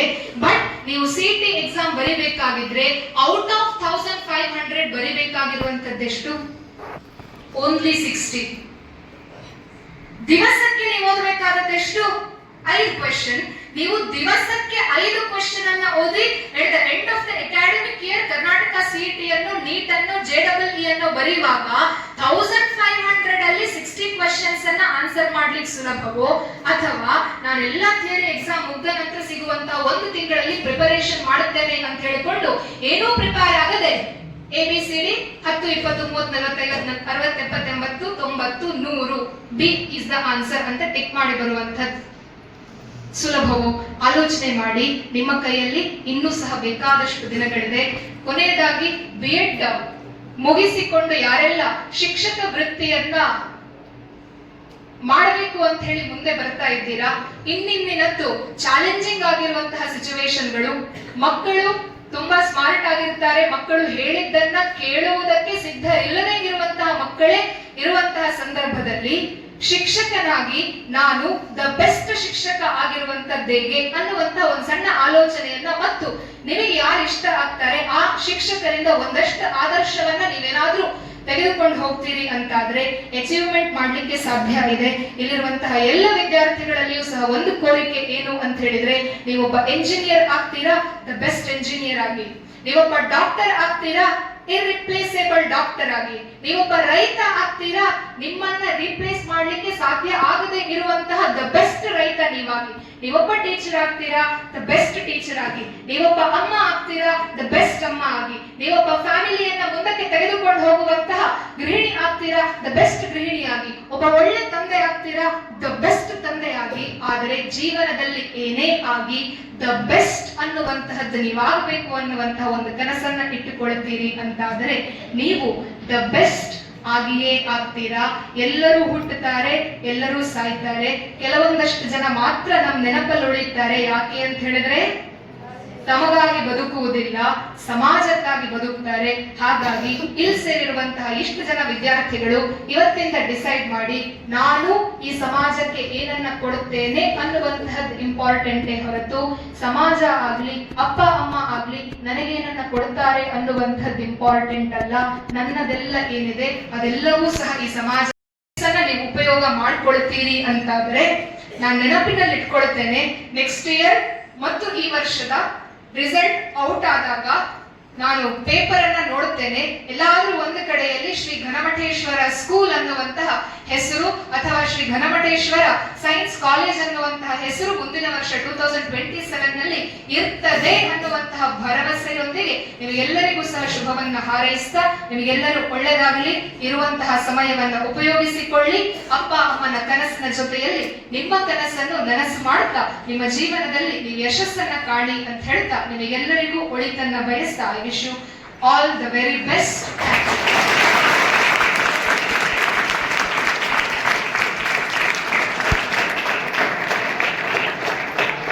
ಇಲ್ಲಿವರೆಗೂ ಕೂಡ ಪರೀಕ್ಷೆ ತಯಾರಿ ಮತ್ತು ಬದುಕಿನ ಮೌಲ್ಯಗಳ ಕುರಿತಾಗಿ ಒಂದಿಷ್ಟು ಪ್ರೇರಣೆಯನ್ನು ನೀಡಿರುವಂತಹ ಸಹೋದರಿ ಅಕ್ಷಯ ಗುಬ್ಲಿಯರವರಿಗೆ ಧನ್ಯವಾದಗಳು.